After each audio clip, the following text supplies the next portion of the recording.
She was beaten and thrown like trash on the deserted road. But when that black car stopped, the millionaire decided to help. If you like love stories, romance, subscribe to this channel. We post videos like this every day. Continuing.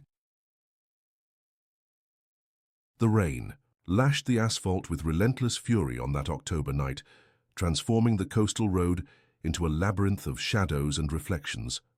Heather tried to maintain her balance, her faltering steps echoing along the deserted path, while her silk dress, once elegant, now clung to her body like a wounded second skin. The cut on her forehead throbbed, sending small trickles of blood that mixed with the rainwater, creating abstract patterns on her pale skin. 27 years of life, and Heather Taylor had never imagined ending a night like this, fleeing, barefoot down a dark road, with the metallic taste of fear in her mouth, and marks of violence scattered across her body like a map of her own naivety. Her knees burned, scraped by the asphalt after the fall, but it was an almost welcome pain, something real to hold on to while her world crumbled around her. A few miles away, in a luxury beachfront complex, the party was probably still happening.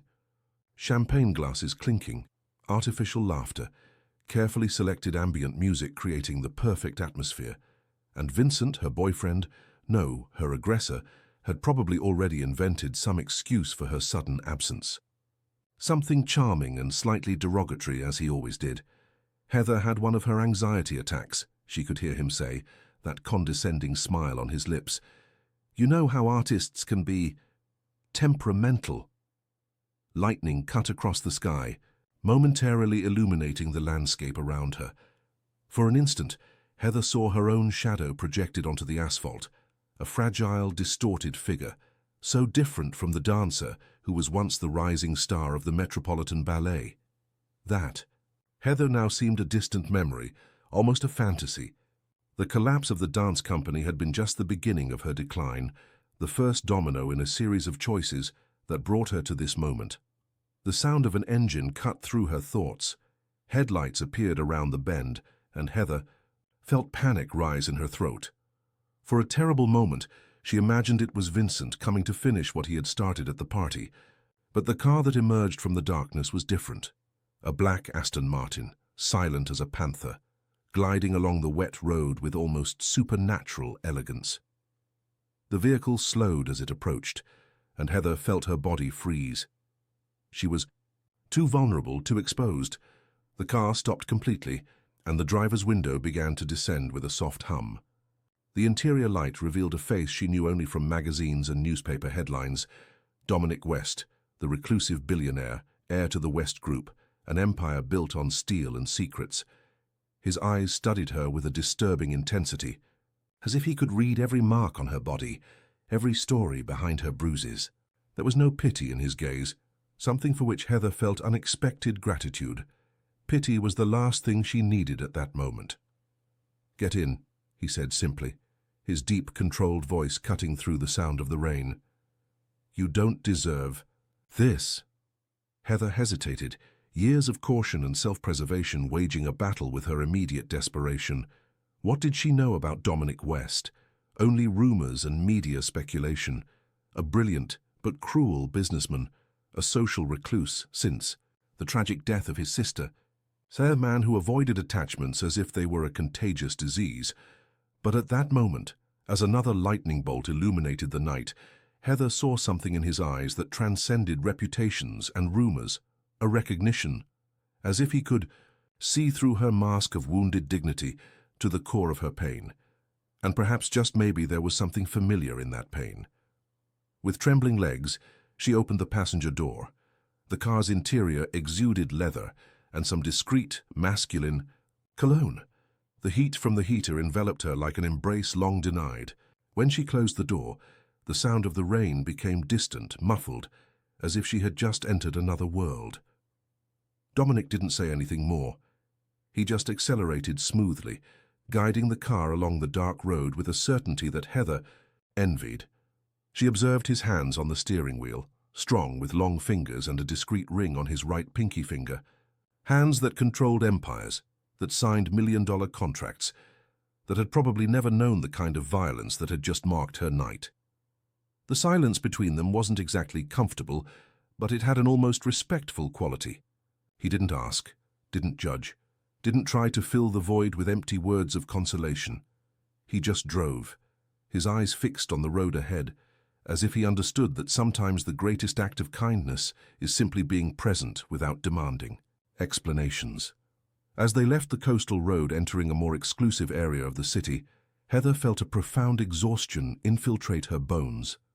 The adrenaline was beginning to diminish, leaving in its place a weariness that went beyond the physical. Her eyes felt heavy, but she fought to keep them open, fearful of completely lowering her guard. The car began to climb a winding road, flanked by ancient trees and high walls. After a few minutes, they arrived at an imposing gate that opened silently at their approach. A mansion appeared before them, a modern construction of glass and concrete, practically suspended over a cliff with a view of the turbulent sea below. "You'll be safe here," Dominic spoke for the first time since they had begun their journey. His voice had a tone of finality that admitted no arguments. "There's a guest room prepared, and a discreet doctor who can take care of those injuries." Heather wanted to protest, to say she didn't need charity, that she could take care of herself, but the words died in her throat. The truth was that she had nowhere to go. Her apartment was in Vincent's name. Her savings were practically non-existent since she had lost her job at the dance company. Her parents, well, they had long made it clear that they wouldn't approve of her life choices. So she just nodded, a minimal gesture of acceptance that seemed to carry the weight of all the decisions that had brought her here. When Dominic parked the car in the underground garage, a middle-aged man in a discreet uniform was already waiting for them. "George will show you to your room," Dominic informed her, his tone professional and distant. "The doctor will arrive in an hour. Rest. Tomorrow we can talk." The last word came out almost as a hesitation, as if the very idea of a conversation was something strange to him. Heather observed him for a moment. His aristocratic profile, the impeccable posture, the eyes that seemed to carry shadows deeper than the night outside. What kind of man rescues an injured stranger in the middle of the night and brings her to his private fortress? "Thank you," she managed to say, her voice hoarse and unstable. It was little, insignificant in the face of what he was offering, but it was all she could manage at that moment. Dominic merely inclined his head slightly, a gesture that could mean anything or nothing. Heather followed George through silent corridors, her bare feet leaving damp marks on the marble floor. Each step took her further from her previous life, closer to something she couldn't name. The room was larger than her entire former apartment. Walls in soft shades of grey, a king-size bed with sheets that felt like clouds, and floor-to-ceiling windows that offered a dizzying view of the nocturnal ocean. But what caught her attention most was the absence of mirrors, not in the room nor in the adjoining bathroom, as if this place understood her need not to confront her own reflection at that moment. When she finally was alone, Heather allowed her legs to give way. She sat on the edge of the bed, feeling the soft fabric beneath her fingers, and let the tears come, silent, controlled, as she had learned to cry over the years.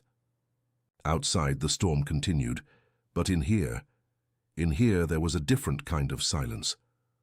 A silence that, for the first time in a very long time, didn't carry the weight of fear.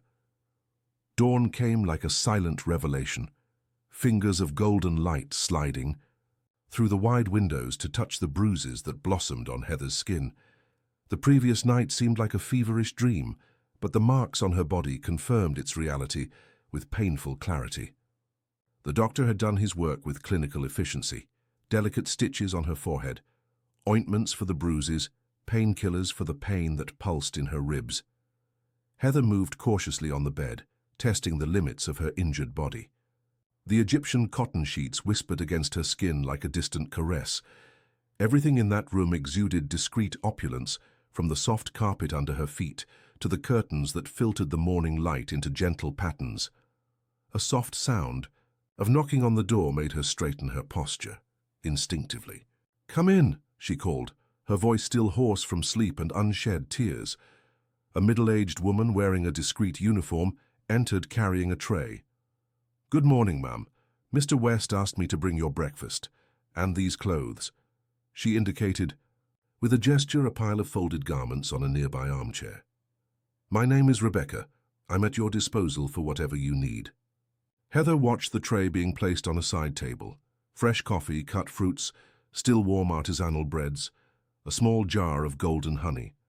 A breakfast worthy of a luxury hotel, served with the same professional discretion. Is Mr. West at home? Heather asked, trying to keep her voice casual, as if she wasn't asking about the man who had saved her a few hours before. The sir left early for meetings, Rebecca replied, adjusting the tray with millimeter precision. But he left instructions for you to make yourself at home. The house and the staff are at your disposal. After Rebecca left, Heather examined. The clothes left for her, all new, all in her exact size. Yoga pants, soft cotton blouses, a silk robe, even underwear still with tags from a luxury brand. The attention to detail was simultaneously comforting and disturbing. How did he know? Her size? Why all this care for a stranger? Dressed in clean clothes, feeling a little more human, Heather began to explore her new environment. The room opened onto a silent corridor, decorated with contemporary art and indirect lighting. There were no photographs on the walls, no indication of the personal life of her mysterious host. The mansion was a labyrinth of glass, steel, and concrete, each space carefully designed to maximize the spectacular view of the ocean. But there was something almost clinical in its perfection, as if it were more an architecture exhibition than a home. The few staff members she encountered were as discreet as shadows, merely nodding respectfully before continuing on their way. It was in the library that Heather found the first sign of real life in that perfect house. It was a circular room, with floor-to-ceiling bookshelves filled with books. A grand piano occupied a space near the windows, its black surface reflecting the sunlight like a dark mirror. And there, on a side table, was a single framed photograph. Mentary approached, attracted by the rarity of such a personal object in that impersonal environment. The photo showed a young woman, no more than 20-something, smiling at the camera. There was something familiar in her eyes, the same intensity that Heather had recognized in Dominic's gaze. This must be Bethany West, the sister whose premature death had become a topic of speculation in social circles. She used to play that piano every morning. Dominic's voice caught her by surprise. Heather turned quickly, nearly knocking over the picture frame. He was standing at the entrance to the library, still wearing the dark suit he had probably worn for his morning meetings. His presence seemed to fill the environment in a way that went beyond the physical. "I'm sorry, I shouldn't be messing with your things," Heather began, but Dominic interrupted her with a gentle gesture. "You're not messing with anything. This is a house, not a museum, despite appearances." He approached, his steps silent on the thick carpet. "How are you feeling?" The question was simple but loaded with layers. How was she feeling physically, emotionally, about being here, about the previous night, about everything that had happened? "I'm whole," she finally answered, opting for raw honesty. "Thanks to you." Dominic stopped beside her, looking at the photograph of his sister. There was something in his profile that suggested a controlled vulnerability, like a crack in a marble wall. "Sometimes people need a safe place to rebuild themselves," he said, his voice low and contemplative. "This place can be yours for as long as you need." Heather felt her heart slightly accelerate. The offer was too generous, too inexplicable. "Why?" she asked, the word escaping before she could contain it. "Why are you doing this for me?" Dominic finally turned to face her, his dark eyes studying her face with that same intensity from the previous night. "Because a long time ago I learned that some pains are universal," he answered, "and because no one should face certain battles alone." The moment between them extended, loaded with something that Heather couldn't name. It wasn't attraction, not exactly. It was more like a mutual recognition, two wounded souls identifying similar scars in each other. "You don't know me," she argued softly. "I could be anyone, I could be lying, I could—" "You could," he interrupted her, a slight smile touching his lips for the first time. "But you're not. There's an honesty in pain that is difficult to fake. And you, Heather Taylor, carry your pain with a dignity that few manage to maintain." The use of her full name surprised her.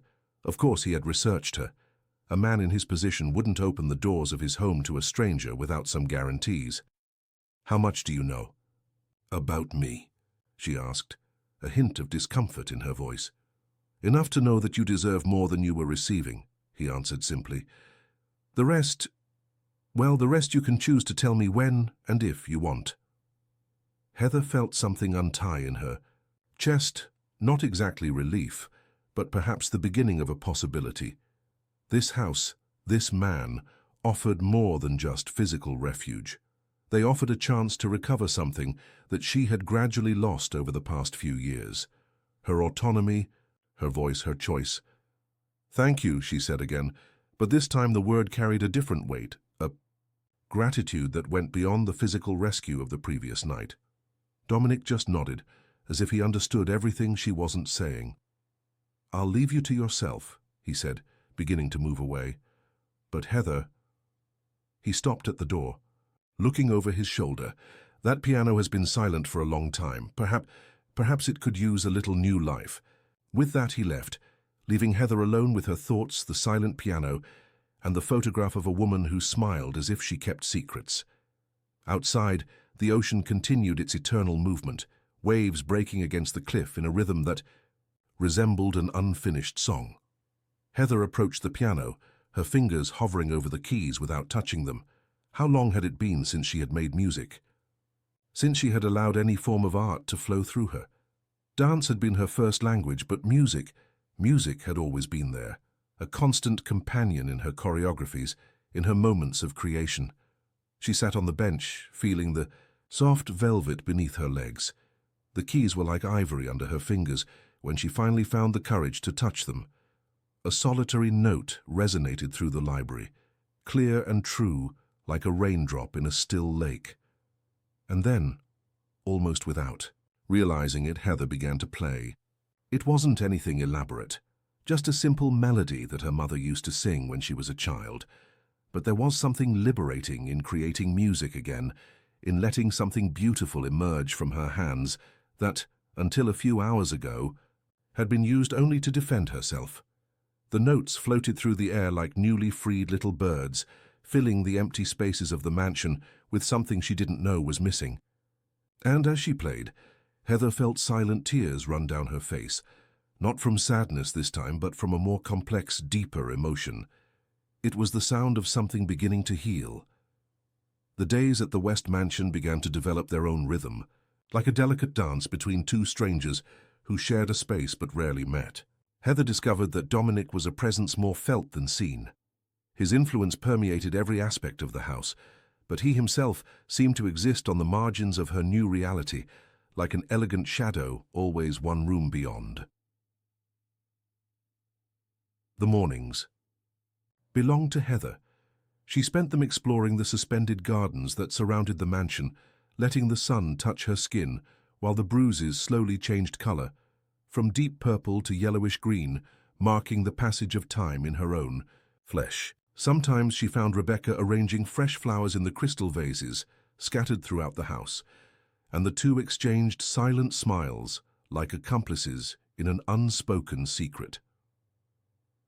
It was during one of these mornings, about 2 weeks after her arrival, that Heather decided to visit the west wing of the mansion, a series of rooms that remained perpetually closed, as if they guarded memories that no one dared disturb.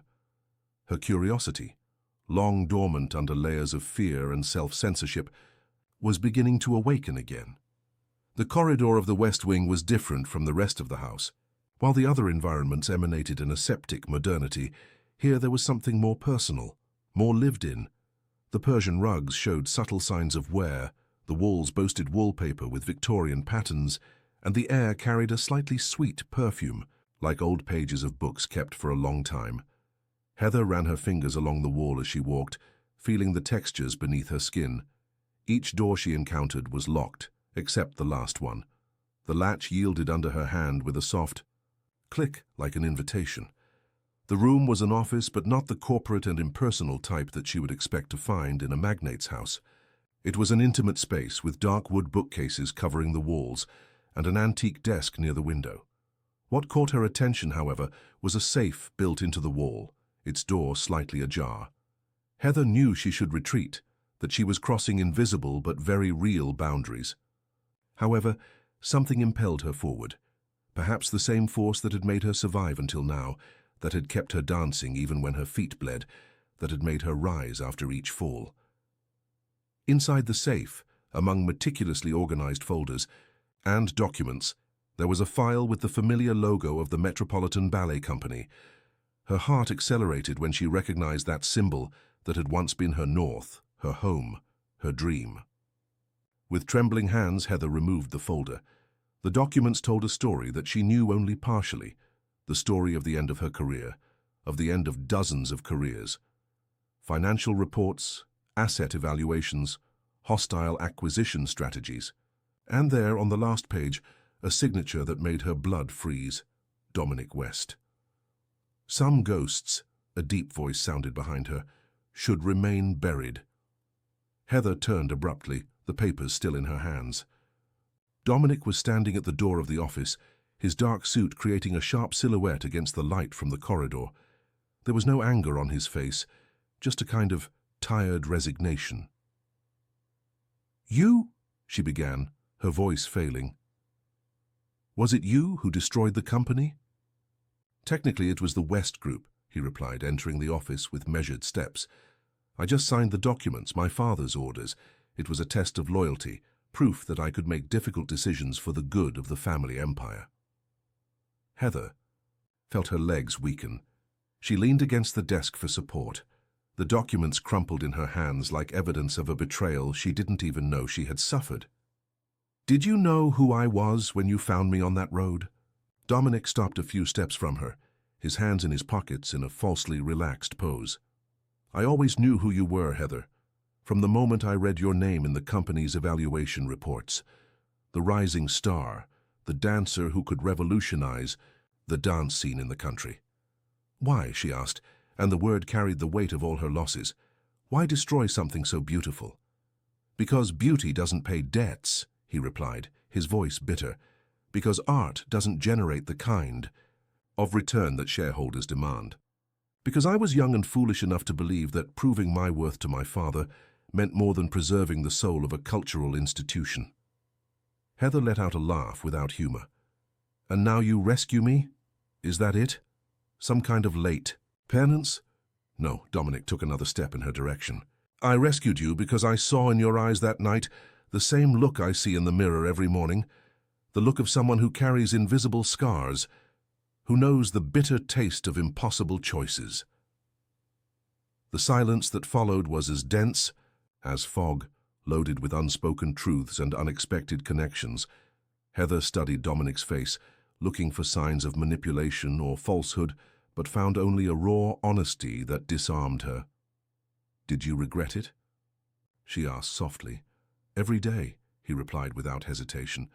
"It was my first lesson about the real price of power, about how a signature on a paper can destroy dreams, lives, futures." Heather left the documents on the desk, her fingers lingering on the paper as if touching a tombstone. "And now? What happens now?" Dominic moved even closer until she could feel the heat emanating from his body, the discreet scent of his cologne. "Now," he said, his voice low and intense, "you decide. You can leave with the knowledge of this truth, use it as you see fit. Or you can stay, and perhaps we can find a way to rebuild something from the ruins we created." Heather raised her face to look at him, suddenly conscious of the proximity between them, of the electricity that seemed to crackle in the air. "Why would I trust you?" "Because I never lied to you," he replied, "not even now when lying would be easier. And because," he hesitated, something vulnerable passing through his eyes, "because you're the first person in a very long time who makes me want to be better than I am." The moment extended between them like a silk thread, delicate, tense, loaded with possibilities. Heather could feel her heart beating against her ribs, could see Dominic's pulse throbbing in his neck. There was something happening there, something greater than anger or forgiveness, something that scared and attracted her in equal measure. "I need time," she finally said, her voice just a whisper. time is something I can offer," he replied, taking a step back, giving her space to breathe. "Along with the truth, however painful it may be." Heather nodded slowly, feeling the weight of this new reality settle on her shoulders. When she left the office, her legs still trembling slightly, she carried with her more than revelations. She carried the beginning of a deeper understanding about the man who had saved her. Outside, the sun was beginning to set, painting the ocean in tones of gold and blood. Heather stopped on one of the balconies, letting the sea breeze caress her face. On the glass table beside her, she found a single white rose in a crystal vase, freshly cut, its petals still moist with dew. Next to the flower, a handwritten card with the elegant calligraphy that she was beginning to recognize. There is beauty even in ruins, and sometimes it is precisely from ruins that the most extraordinary stories are born. Heather touched the rose petals gently, feeling their silky texture beneath her fingers. Perhaps, she thought, there was truth in those words.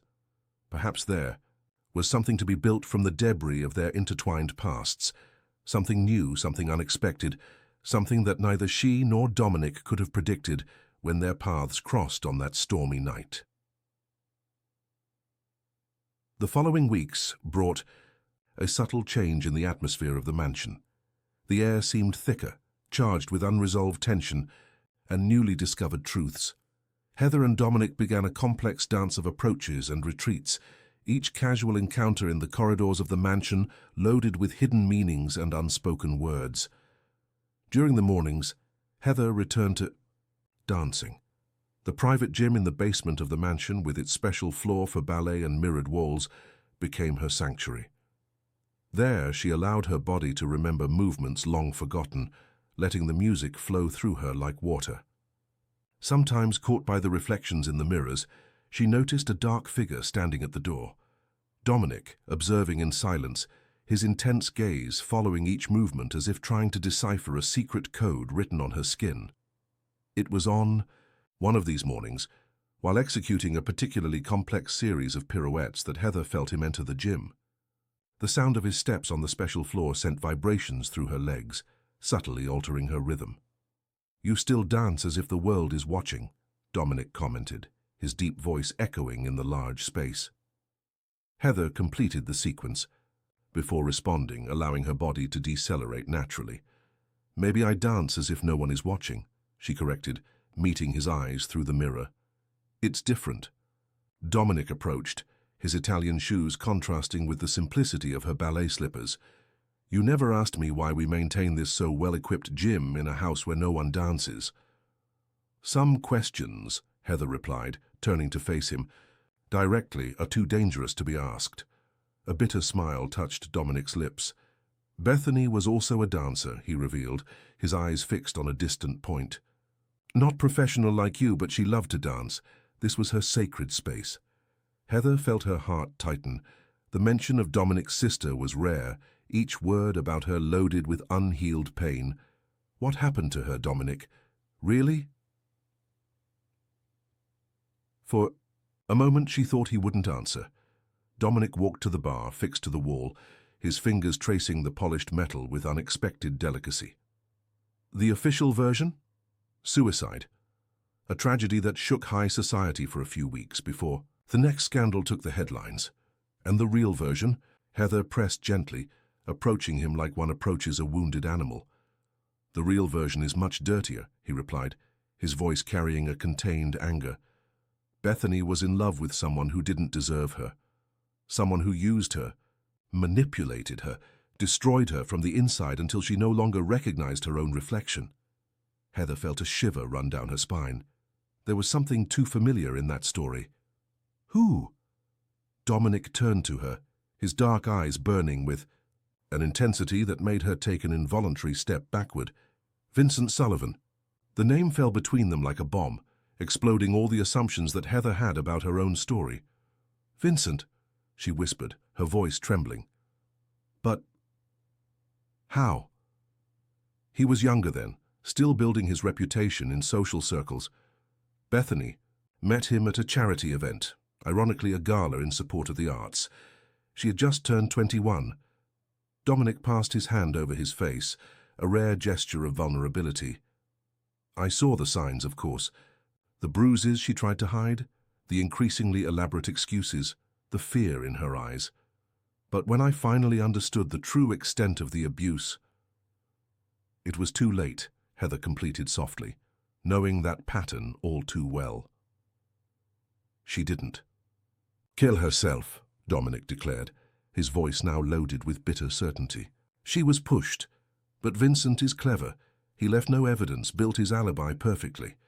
And our family, well, scandals aren't good for business, so the official story remained. The fragile dancer who couldn't handle the pressure of her surname. Heather felt her legs weaken. She leaned against the bar, trying to process the magnitude of that revelation. "That's why you saved me that night," she murmured. "You saw history repeating itself." Dominic moved closer to her, reducing the distance between them until Heather could feel the heat emanating from his body. "I saw a chance to do something I couldn't do for Bethany," he admitted. "But afterwards I saw you, Heather. Really saw you. Your strength, your resilience, your capacity to create beauty even amid pain."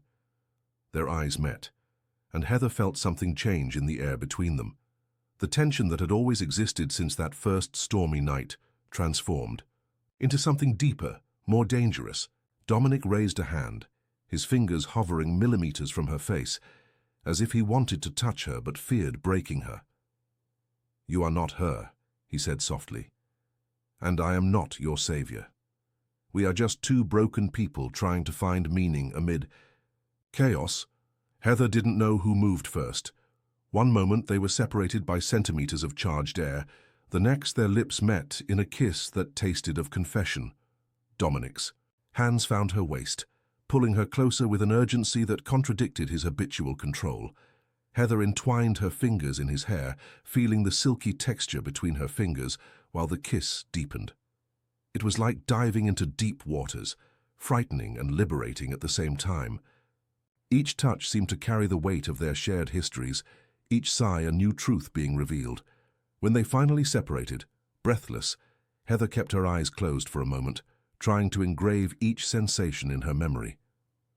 "This is dangerous," she whispered against his lips. "Everything worthwhile is dangerous," Dominic replied, his voice hoarse. "But for the first time in a long time, the danger seems worth it." The sound of footsteps in the corridor made them separate abruptly. Rebecca appeared at the door of the gym, her professional face betraying no reaction at finding them so close. "Sir, there is an urgent call from the office, and this arrived for Miss Heather." She extended a simple envelope without a return address.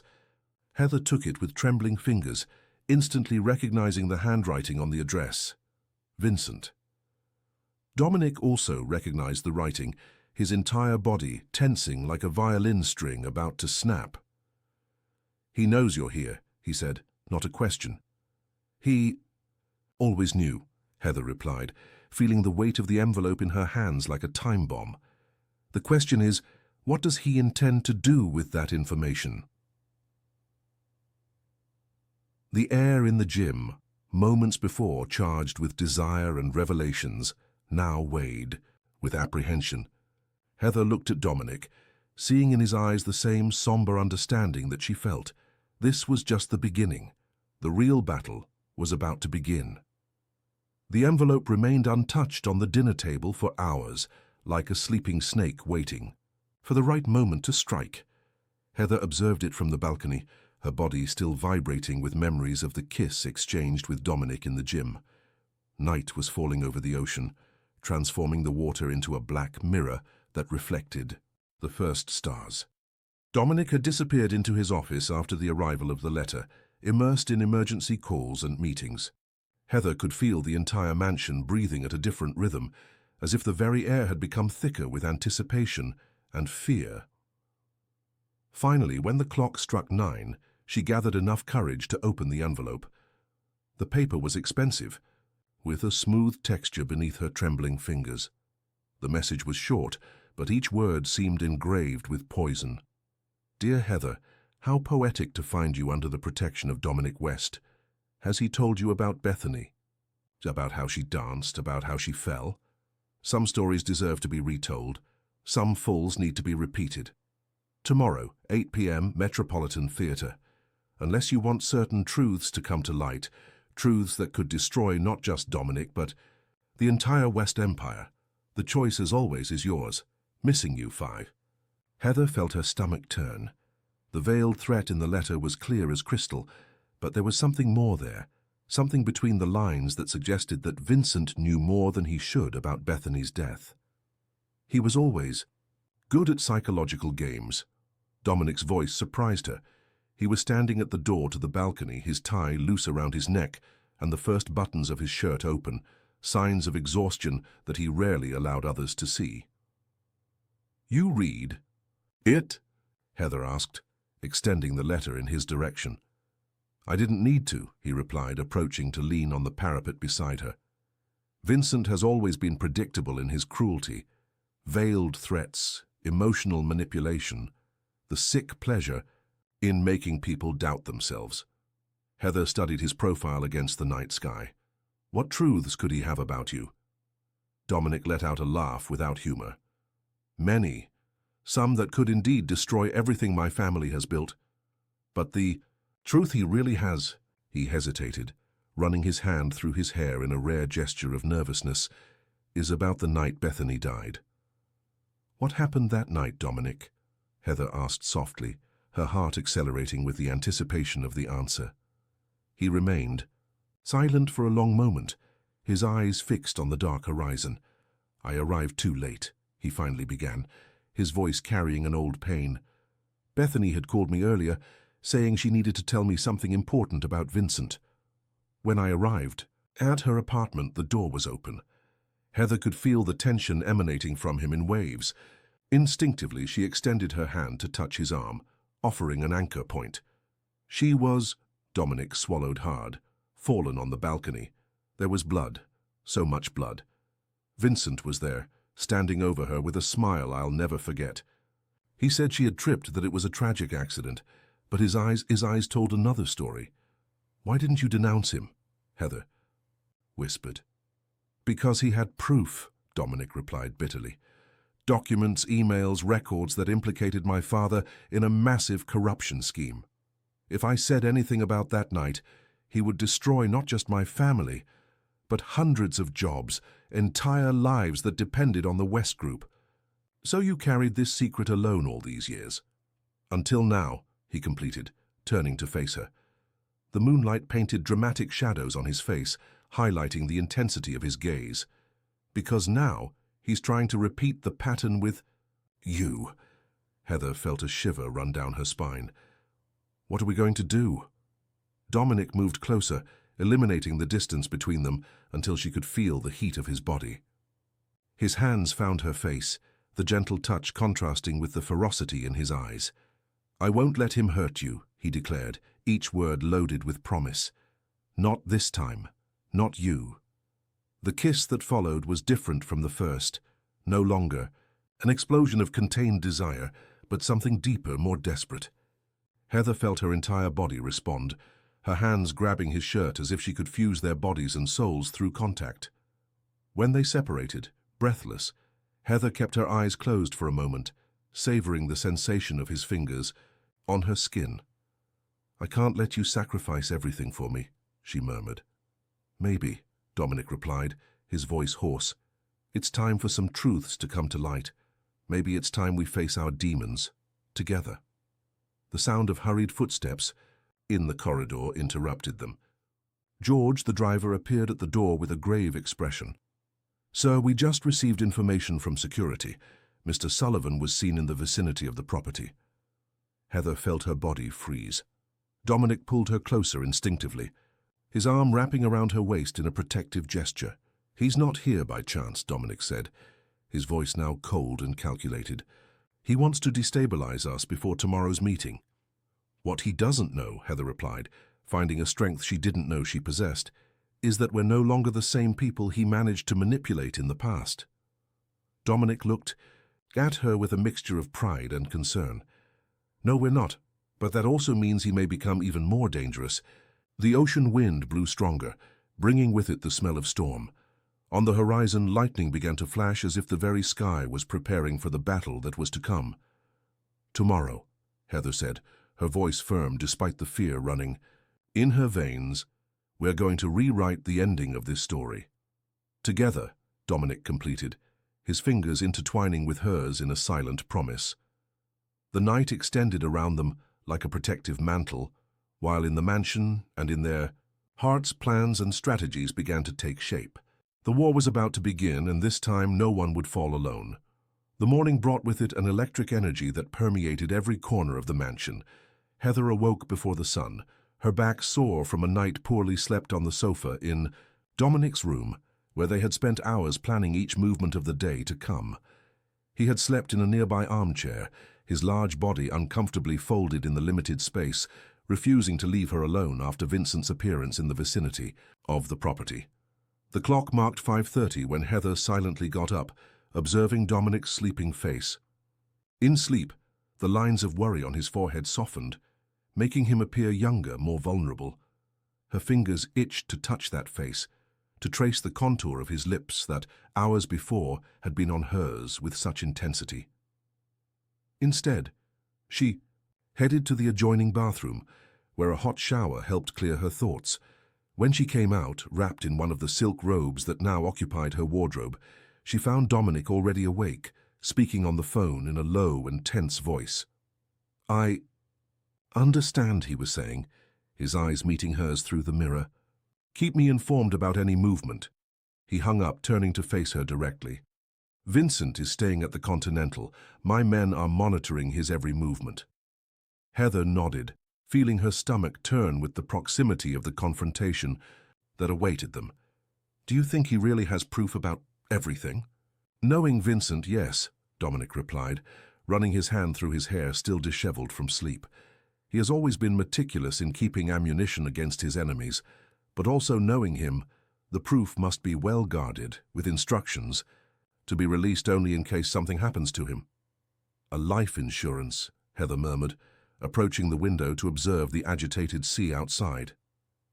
"He was always good at protecting himself." Dominic approached from behind her, his hands landing gently on her shoulders. The heat of his touch traversed the thin fabric of the robe, sending shivers down her spine.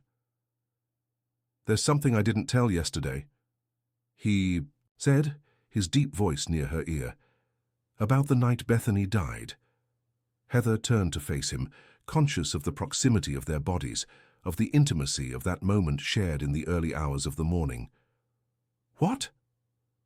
"She was pregnant," Dominic revealed, his voice carrying an old pain. "I discovered afterwards in the autopsy report that was conveniently archived. 3 months, and the DNA—" He closed his eyes for a moment, as if the words physically hurt him. "The DNA confirmed Vincent as the father." Heather felt her heart stop for a moment. "My God," she whispered, her hands finding support on Dominic's broad chest. "She was going to tell him that night?" "I believe so, but I think he already knew.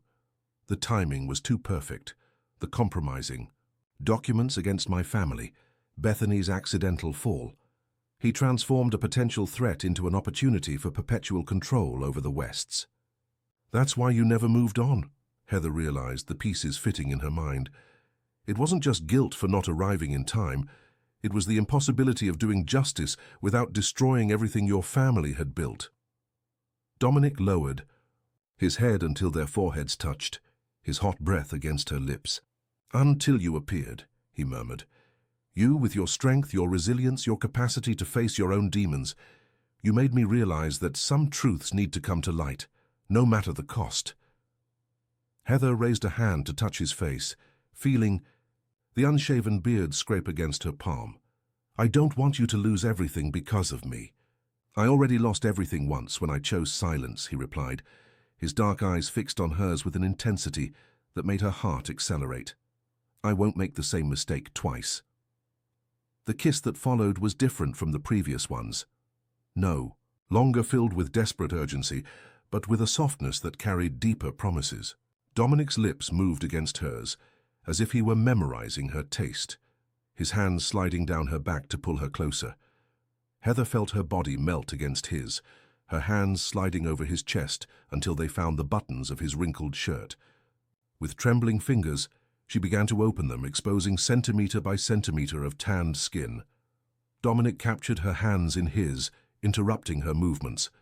"Heather," he breathed her name like a prayer. "We don't need to—" "I need to feel something real," she interrupted him, raising her eyes to meet his.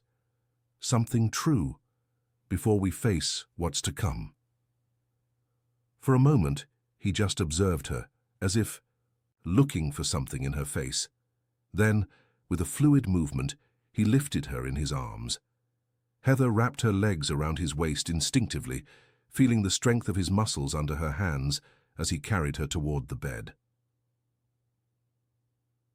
What followed was a dance of discoveries, each touch, each kiss a revelation. Dominic's hands were simultaneously gentle and possessive, exploring her body with a reverence that made her eyes water. Heather memorized each scar on his torso with her lips, each sound he made when she touched a particularly sensitive spot.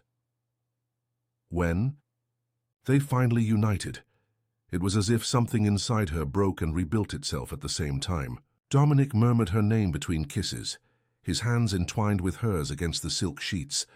The pleasure built between them like a wave, growing and growing until Heather thought she could die there, lost in the sensations that he provoked, in her body and soul. Afterwards, lying with her head on his chest, listening to the gradually decelerating beats of his heart, Heather felt a peace that she hadn't experienced in years. Dominic's fingers traced lazy patterns on her bare back, while the rising sun began to paint the room in tones of gold. "No matter what happens tonight," she said softly, "this is real. We are real." Dominic kissed the top of her head, his arms tightening protectively around her. "Yes," he agreed, his voice hoarse with emotion, "and that's why Vincent doesn't stand a chance, because for the first time, we're fighting for something bigger than fear or revenge." Dominic's phone vibrated, on the bedside table, breaking the moment. He reached for it with a sigh, his expression changing as he read the message. "What is it?" Heather asked, sitting up to see his face. "My men found something," he replied, his dark eyes meeting hers. "A safe in Vincent's name at the Central Bank, rented exactly 7 years ago. Right after Bethany's death," Heather completed, feeling her heart accelerate again. "Exactly. And there's more. He made a visit to the bank this morning, first thing. Whatever he's planning for tonight, the proof is in that safe," Heather concluded, her mind already working on the possibilities. Dominic nodded, sitting up in bed, and pulling her onto his lap. "Which means we have a few hours to change the game. Are you ready?" Heather looked at him, this man who had transformed from reluctant savior to partner, from stranger to lover. In her veins, she felt the blood of a dancer pulse with the anticipation of a crucial performance. "I was born ready," she replied, sealing her determination with a kiss that carried both promise and threat. The morning advanced outside, and with it, the preparations for a battle that had begun 7 years ago on a bloody balcony. This time, however, the ending would be different. This time they would dance together. The hours preceding the meeting at the Metropolitan Theatre unfolded like a complex choreography of preparations and strategies. Heather and Dominic had left the mansion shortly after noon, following a tense meeting with the West family's private security team. Each movement had been meticulously planned, each contingency considered. Now, sitting in the back of one of Dominic's armored BMWs, Heather observed the city passing by the window as they headed toward the financial center. Her body still carried the sweet memories of the morning shared with Dominic, but her mind was focused on the mission ahead. "Are you sure you want to do this?" Dominic asked for the 3rd time since they had entered the car, his hand finding hers on the leather seat. "It's the only way," Heather replied, intertwining her fingers with his. "Vincent would never expect me to take the initiative. He sees me as a victim, as someone who only reacts. It's our greatest advantage." The plan was audacious in its simplicity. While Dominic would distract Vincent with a supposed negotiation, at the Metropolitan Theatre at night, Heather would use her old credentials, carefully forged by Dominic's team, to access the bank where the safe was located. The car stopped in front of the imposing bank building, its glass and steel facade reflecting the afternoon sun. Heather adjusted the elegant tailored suit she was wearing, another courtesy of the apparently infinite wardrobe of the West Mansion. "Remember," Dominic said, turning in his seat to face her, "you have exactly 40 minutes between the opening of the safe and the time we need to be at the theatre. George will be waiting at the agreed point." Heather nodded, her heart beating hard against her ribs. Before she could exit the car, Dominic pulled her in for a kiss, deep, possessive, loaded with all the words that couldn't be said at that moment. "Come back to me," he murmured against her lips. "Always," she promised, allowing herself one last moment of contact before recomposing her mask of professional efficiency. The interior of the bank was a monument to the power of money. Italian marble on the floor, artwork on the walls, impeccably dressed employees. Heather walked to the main counter, as if she belonged to that world, as if she had always been part of it. "Good afternoon," she greeted the employee with a practiced smile. "Heather Taylor. I have a power of attorney to access safe 1507. The next few minutes were an exercise in control as the employee verified the documents, all perfectly forged by Dominic's team. Heather kept her breathing steady, her face a mask of calm expectation. "Everything is in order, Miss Taylor," the employee finally announced. "Please follow me." The private safe area was a subterranean labyrinth of climate-controlled corridors and steel doors. Heather followed the employee, mentally reviewing the path back to the exit. Safe 1507 was larger than she expected, the type used to store voluminous documents or works of art. "I'll leave you to yourself," the employee informed after opening the safe. "When you're finished, just press the assistance button." As soon as she was alone, Heather began to work methodically.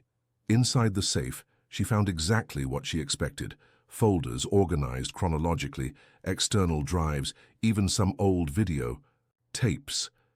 Her hands trembled slightly as she photographed each document with the microscopic camera provided by Dominic. It was when she reached the last folder that her heart almost stopped. There, organized with the sick precision characteristic of Vincent, was the proof of Bethany's death. Photos of the scene, undisclosed medical reports, and, most devastating, a series of emails between Vincent and Bethany that documented the progressive deterioration of their relationship. The last email, sent the morning of her death, brought tears to Heather's eyes. "Dear Vincent, I can no longer keep this secret. Our baby deserves more than shadows and lies. Tonight, I'm going to tell Dominic everything. About us, about the baby, about the documents you showed me. Maybe then we can finally be a real family. With love, Bethany." Heather felt bile rise in her throat. Those hopeful words had been, without Bethany knowing, her own death sentence. Vincent never had the intention of forming a family. The baby was just another complication to be eliminated. With hands now firm from anger, Heather finished photographing each document. When she was about to close the safe, something caught her attention. A small silver flash drive, different from the others, with a simple label: insurance. Without hesitation, she took it too. Her instinct told her that there was the real bomb, the life insurance that Vincent maintained against all who dared to challenge him. The clock marked exactly 35 minutes when Heather emerged from the bank, walking with purpose to the meeting point where George was waiting. Inside the car, she finally allowed her hands to tremble, her breathing to lose control for a moment. "Everything all right, Mum?" George asked through the rearview mirror, his voice carrying genuine concern. "Yes, George," she replied, forcing a smile. "Now, everything is all right." The journey to the theatre was made in tense silence. Heather used the time to recompose herself, to transform again into the woman that Vincent expected to find. Fragile, frightened, manipulable. Her hand unconsciously touched the flash drive hidden at the bottom of her purse, feeling its weight like a loaded weapon. The Metropolitan Theatre rose against the evening sky like an illuminated fortress. Heather could see security cars discreetly, positioned around the perimeter, Dominic's team in position. Her phone vibrated with a message from him. He just arrived. He's waiting in the old main dressing room. Remember, you're not alone this time."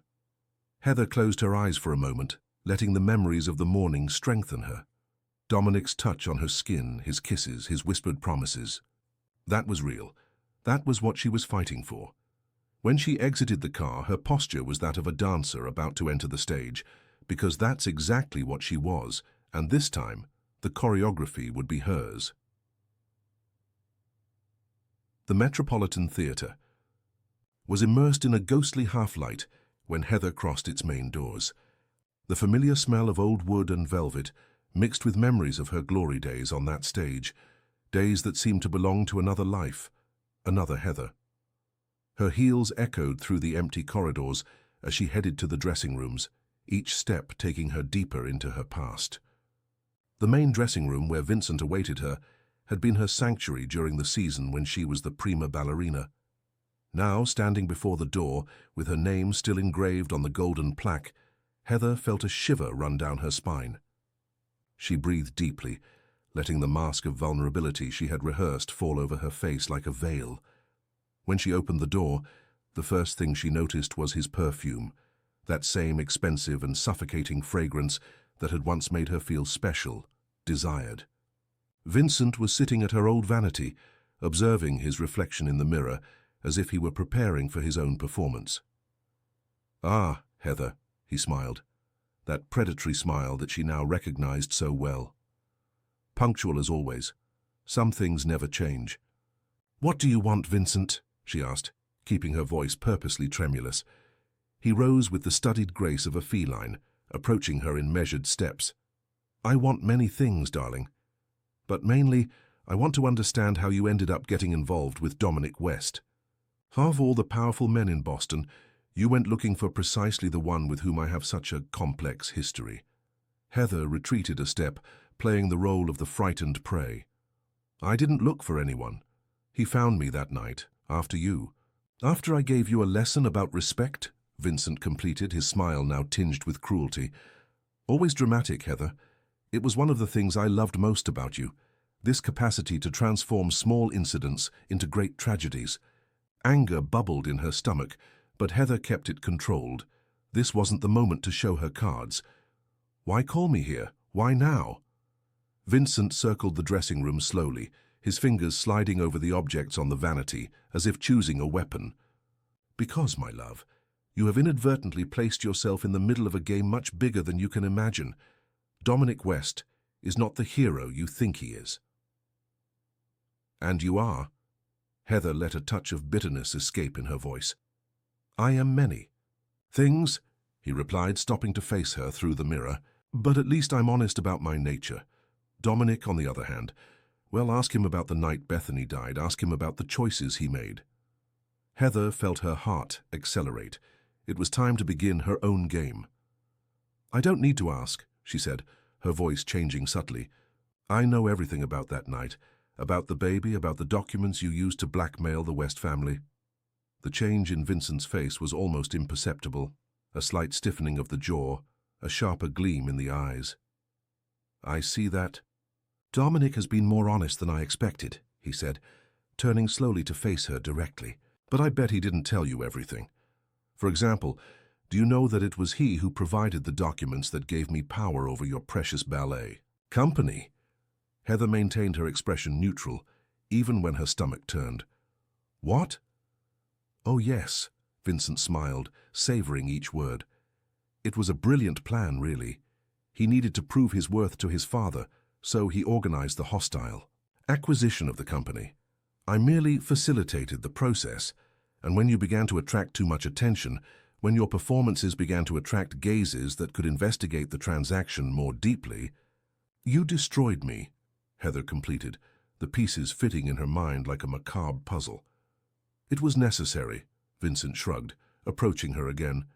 "Just as it was necessary to silence Bethany when she threatened to expose our arrangements. See how everything is connected, darling? How you inadvertently completed a circle that began so many years ago." Heather felt her legs tremble, but this time it wasn't acting.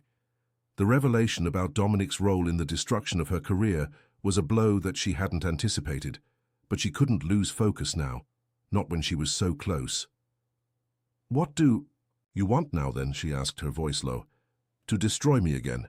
Vincent raised a hand to touch her face, and Heather needed all her willpower not to retreat. No, my love, I want to offer you a chance for revenge, for justice. Imagine you exposing Dominic West as the manipulator he really is. The press would love it. The dancer resurrected from the ashes to reveal the truth about the West Empire. And in exchange? In exchange, he smiled, his fingers sliding down her neck in a threatening caress. You come back to me, where you always belonged. It was at this moment that Heather heard the silent steps in the corridor, the slight creaking of the door.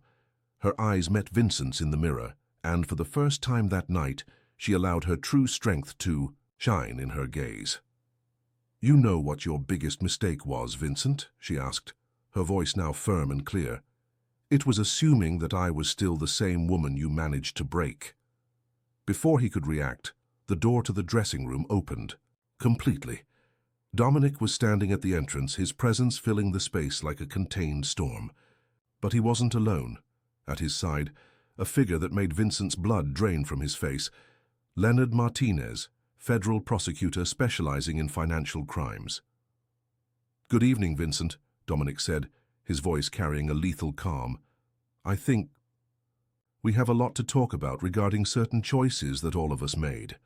Heather took a step away from Vincent, finally allowing her disguise of fragility to fall completely. In her purse, the flash drive weighed like a sentence, not just for Vincent, but for all involved in that web of lies and manipulations. The true performance was just beginning. The air in the dressing room became dense with tension as Vincent processed the presence of the federal prosecutor.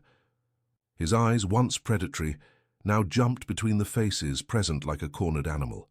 Heather observed the transformation with a mixture of satisfaction and apprehension. A cornered predator was even more dangerous. This is a very elaborate bluff, Dominic, Vincent finally spoke, forcing a smile that didn't reach his eyes. But we all know that you would never risk exposing the secrets of the West family. It's not a bluff, Heather intervened, her voice firm as she removed the flash drive from her purse. Not after what I found in your safe today, including this, your precious life insurance. Vincent's face visibly paled. How did you... You're not the only one who knows how to play chess, Vincent. Dominic took a step forward, instinctively positioning himself between Heather and her aggressor.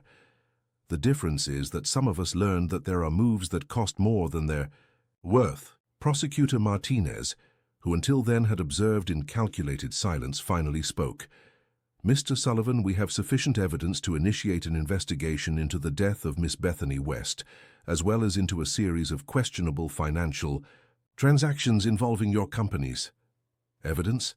Vincent laughed, but there was a tremor in his voice. What evidence? Your word against mine? The word of a failed dancer and an heir with remorse? Heather connected the flash drive to her phone, and Bethany's voice filled the dressing room. A recording that she had found in the files. Vincent, please. The baby. You can't do this. No. The sound of a struggle, a muffled scream, then silence. The effect was instantaneous. Vincent advanced toward Heather with surprising speed, but Dominic was already prepared. In a fluid movement, he intercepted the attack, immobilizing Vincent against the wall with a controlled force that spoke of years of training in martial arts. It's over, Dominic growled near Vincent's ear. You're not going to hurt anyone else. 2.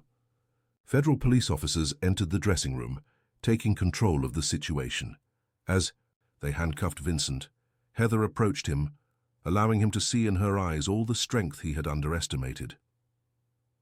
You were wrong about one thing, she said softly. I never belonged to you. And now, I will never belong to anyone but myself. Vincent was taken away. Heather felt her legs weaken. The adrenaline was beginning to diminish, leaving her trembling. Dominic reached her before she could fall, his strong arms enveloping her in a protective embrace. You were amazing, he murmured against her hair. But Heather gently disentangled herself from his embrace, her eyes meeting his with a mixture of pain and determination. Is it true? What he said about you having orchestrated the fall of the company. Dominic didn't look away, accepting the weight of the question as a deserved penance. Yes, he admitted. It was my first big test as heir to the West Group. I didn't know then that Vincent was involved, didn't know that he would use that as part of his larger plan. You destroyed my career, Heather said, her voice trembling slightly. Destroyed the dreams of dozens of artists. Yes, he repeated, taking a step in her direction, and I've spent the last few years trying to compensate for that error. Creating foundations to support the arts, financing new talents, seeking a way to balance the weight of that decision. Why didn't you tell me before? Because, he hesitated, running his hand through his hair in a gesture of frustration, because, for the first time in years, I felt something real, something that wasn't stained by guilt or obligation, and I was afraid of losing that, the moment you knew the truth. Heather closed her eyes, feeling hot tears slide down her cheeks. Prosecutor Martinez and his team had discreetly withdrawn, leaving them alone in the dressing room with the weight of their revealed truths. I should hate you, she whispered. Yes, you should, Dominic agreed, his voice hoarse with contained emotion. But I can't. Heather opened her eyes, meeting his again. Because despite everything, you were the only one who really saw me, who gave me strength when I needed it most, who risked everything to do the right thing, even if too late. Dominic took another step in her direction, his hands finding hers as if he couldn't bear the physical distance between them. It's not too late, he said with intensity, not to begin again, not to do differently. Heather studied his face, the lines of worry on his forehead, the determination in his eyes, the barely contained vulnerability on his lips. This man had been part of her destruction, but had also been instrumental in her reconstruction. How to balance these truths? If, she began, choosing her words carefully, if we decide to continue, it has to be different. Complete honesty. No secrets, no manipulation, no matter the intention. Anything you want, he promised, his voice low and intense. Just don't give up on us. Not now. Heather raised a hand to touch his face, feeling the familiar texture of his beard beneath her fingers. In that touch there was forgiveness, there was understanding, there was the possibility of something new being born from the ashes of the wire. Old.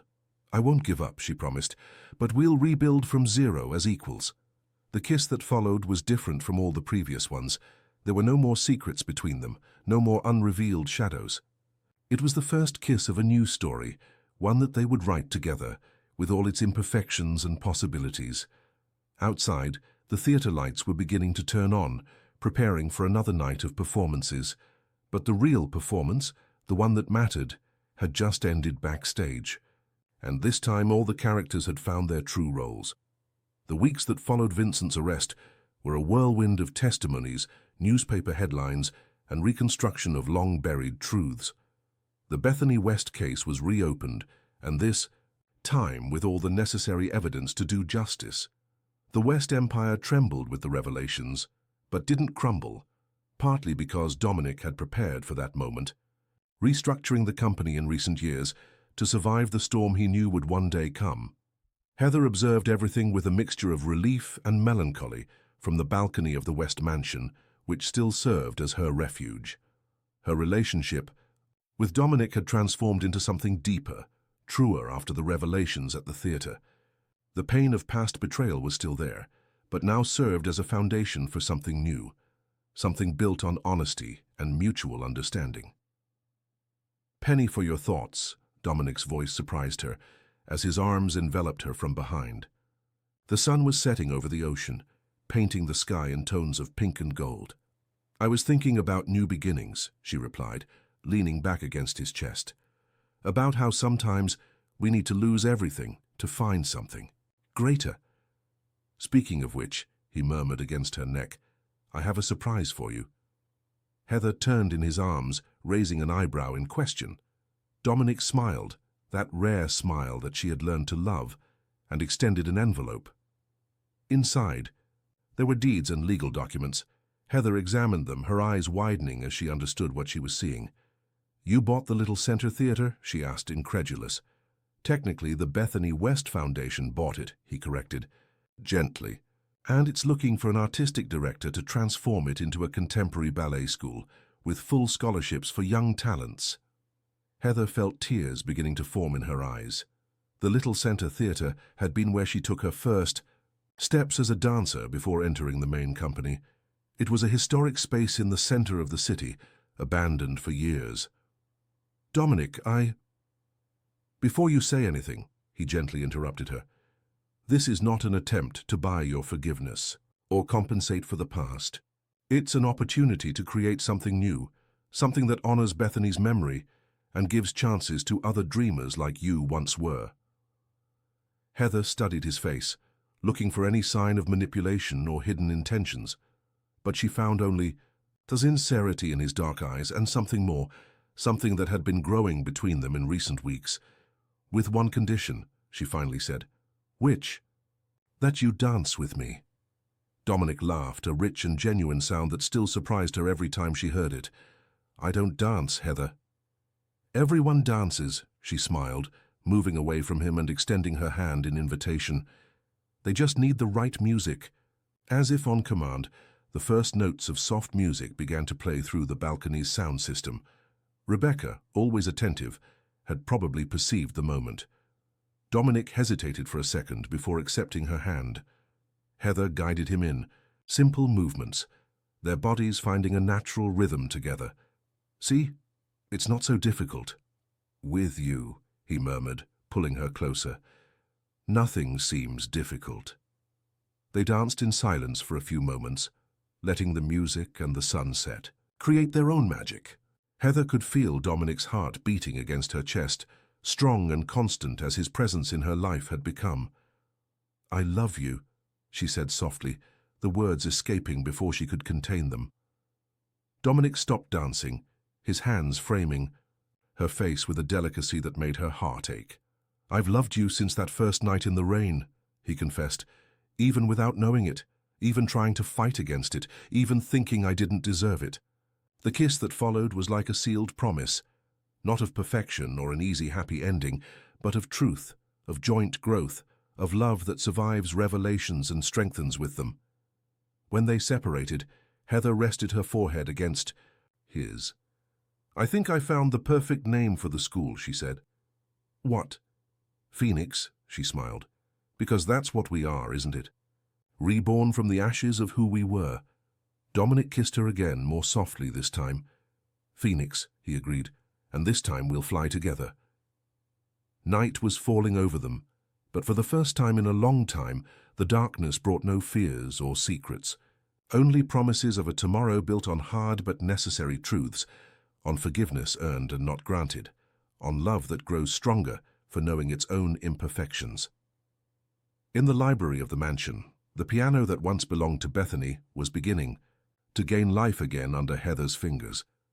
And somewhere, perhaps, a young dancer smiled, knowing that her story had not been in vain, that from it would be born something new, something beautiful, something that would give wings to other dreams. D.C. West Empire would continue but transformed. The dance would continue but renewed, and Heather and Dominic would continue, not as savior and saved, not as executioner and victim, but as partners in their own choreography, written with the ink of truth, and danced to the rhythm of their finally synchronized hearts. The following months brought a transformation not only to the Little Center Theatre, but to the very essence of the relationship between Heather and Dominic. The old building in the heart of the city gradually returned to life, just as the love between them blossomed amid the changes and challenges they faced. It was a Saturday morning when Heather arrived at the theatre, finding Dominic already there, personally supervising the installation of new mirrors in the main hall.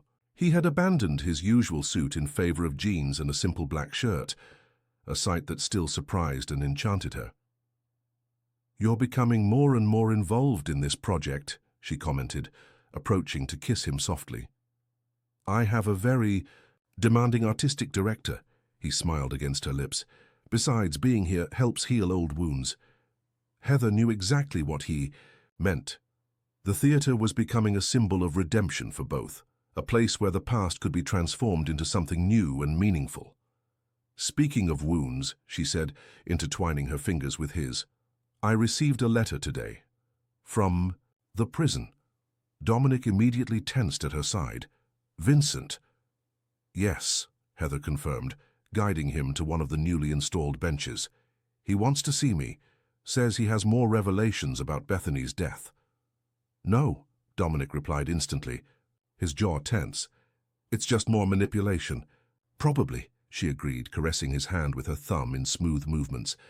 "But it may also be a chance to finally close this chapter completely."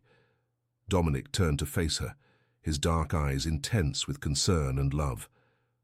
"Heather, you owe him nothing. You don't need to expose yourself to more manipulations, ourselves from them." The silence that followed was filled only by the distant sound of workers installing sound equipment. Finally, Dominic sighed, bringing her hand to his lips for a soft kiss. "If that's what you need to do, then we'll do it together," he said. "But this time, we'll be the ones dictating the terms." Heather felt her heart expand with love for this man who had learned to balance protection with respect for her autonomy. "Thank you," she murmured, leaning in to kiss him. The kiss began soft but quickly transformed into something more intense, loaded with all the emotions they still couldn't express in words.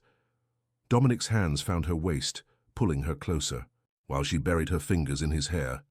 "Mr. West," the foreman's voice interrupted them, making them reluctantly separate. "We need your approval for the positioning of the bars." Dominic laughed softly, resting his forehead against hers for a moment. "Duty calls," he murmured. "Go," Heather smiled, gently pushing him. "I have a trial class to prepare anyway." As Dominic followed the foreman, Heather walked to the center of the hall. The wooden floor was partially installed, creating an interesting mosaic with the old one. Through the high windows, the morning light entered in golden beams, giving the space an almost magical quality. Closing her eyes, Heather could feel the potential of the place, not just as a school, but as a sanctuary for dreamers like she had once been, a place where stories could be rewritten, where second chances would be possible. The sound of classical music began to play softly through the newly installed system, Dominic probably testing the equipment. Heather recognized the first notes of Giselle, a ballet about love, betrayal, and redemption. Without thinking, her body began to move, responding to the music as it always had. Through the partially installed mirrors, she could see Dominic standing at the entrance to the hall, observing her with that intensity that still made her heart race.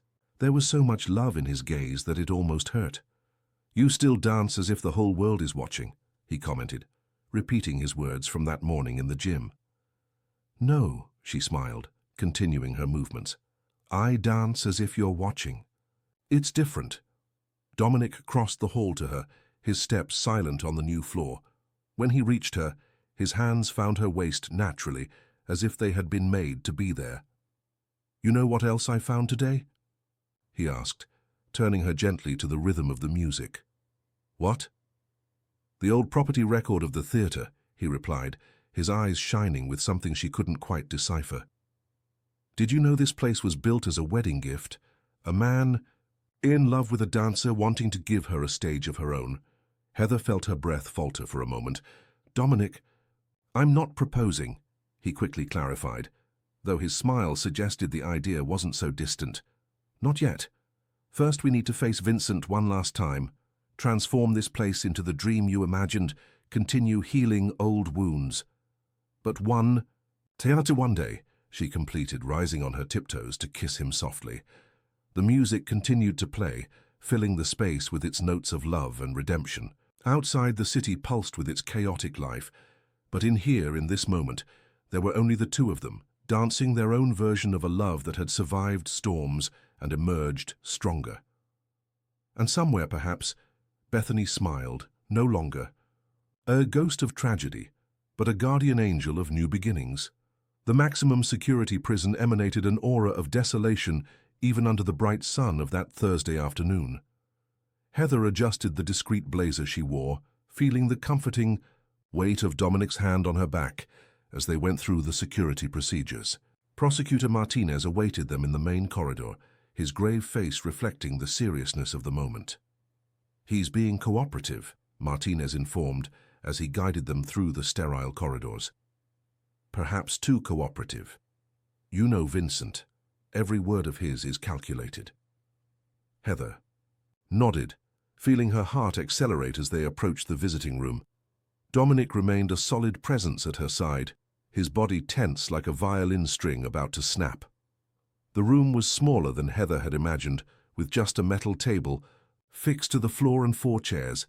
Vincent was already there, wearing the orange prison uniform that somehow did not diminish his intimidating presence. His eyes met hers as soon as they entered, a familiar smile curving his lips. "Heather," he greeted, his voice still carrying that manipulative softness she knew so well. "And Dominic, what a touching reunion." "No games, Vincent," Dominic warned, his voice controlled but loaded with threat. "You requested this meeting. Say what you want to say." Vincent leaned back in his chair, studying the couple before him, with clinical interest. "Always straight to the point, aren't you, Dominic? So different from how you were that night, remember? You begged, cried like a child while holding Bethany's body." Heather felt Dominic stiffen at her side, but before he could react, she placed a hand on his arm.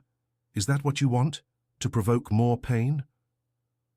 "No, darling," Vincent leaned forward, his eyes fixed on her. "I want to offer a gift, one last truth that might help you both sleep better at night." "What truth?" Dominic asked, his voice hoarse. "About the baby," Vincent smiled, but there was something different in his eyes now, something almost vulnerable. "It wasn't mine." The silence that followed was deafening. Heather felt the air leave her lungs. As if she had been punched, at her side Dominic had become completely still. "What?" he finally managed to articulate. "The baby wasn't mine," Vincent repeated, each word deliberately clear. "It was Robert Miller's. Remember him? The visiting choreographer who spent that season with the company." Heather closed her eyes for a moment, memories flooding her mind. Robert, gentle, talented, completely in love with Bethany. He had departed abruptly in the middle of the season, without explanations. "You threatened him," she suddenly realized. "That's why he disappeared." "Naturally," Vincent shrugged. "I couldn't allow him to interfere with my plans. Bethany was my key to controlling the Wests. The baby, well, it was a convenient complication, made everything seem more personal, more tragic." Dominic moved so quickly that not even the guards had time to react. In a second, he was on Vincent, his hands grabbing the front of his uniform. "Her life was a game to you? Her baby? All the suffering you caused?" "Dominic," Heather called him firmly, standing up to touch his arm. "This isn't how we end this." Slowly, trembling with contained anger, Dominic released Vincent and stepped back.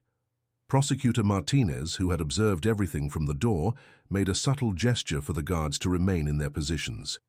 "Why tell us this now?" Heather asked, her voice surprisingly calm. Vincent adjusted his uniform with fingers that trembled slightly, the first real sign of emotion he had shown. "Because, my dear Heather, even monsters can get tired of their own lies.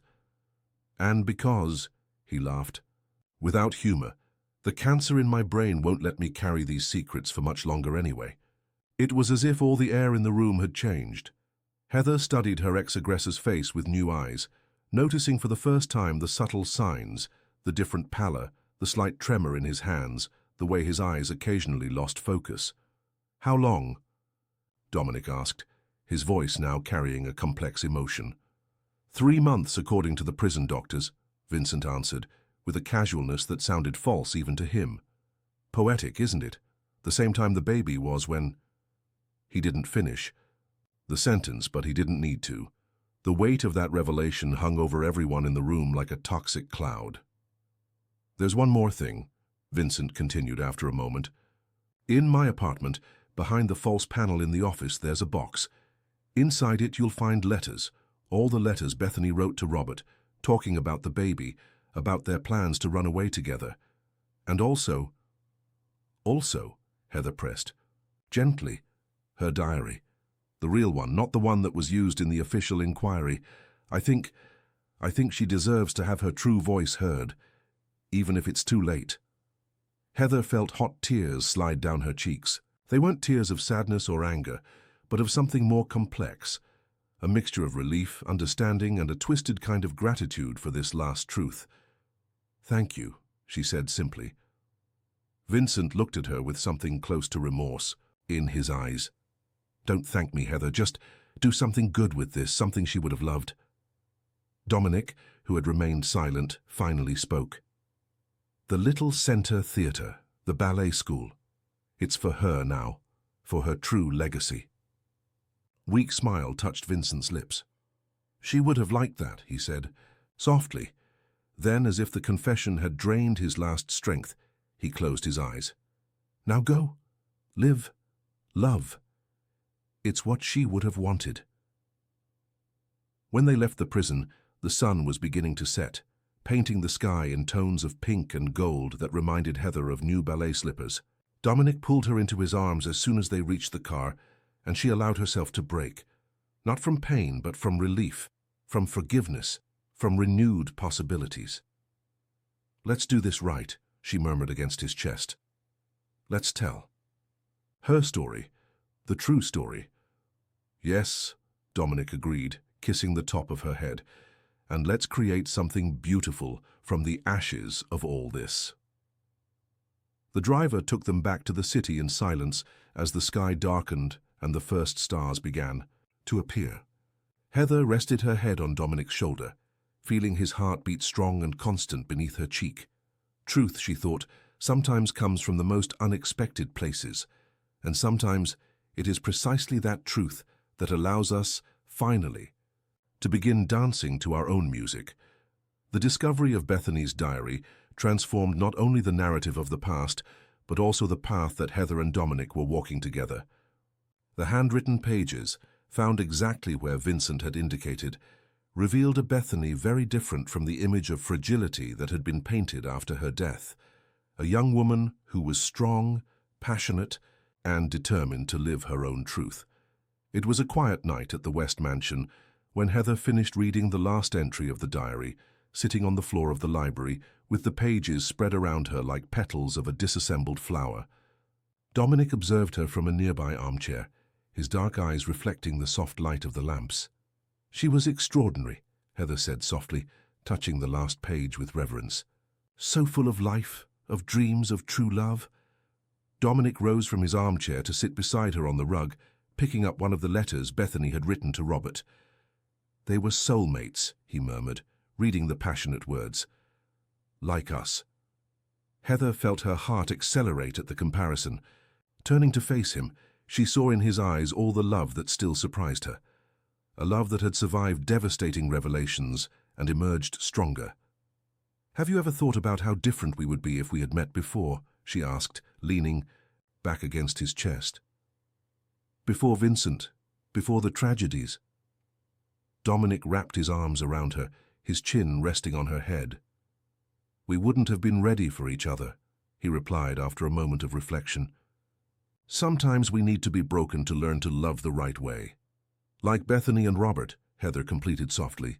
"They found each other at the perfect moment, but the world wasn't ready for their love. But we can honor their story," Dominic said, his voice carrying a new determination. "Not just with the school, but with something more." Heather adjusted to look into his eyes. "What do you have in mind?" "A special performance," he explained, his eyes shining with the idea.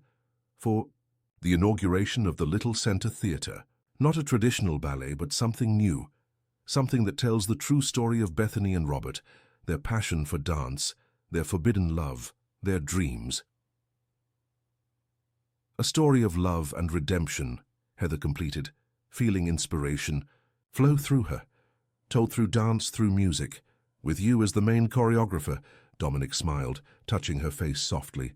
"No one better to tell a love story that transcends tragedies."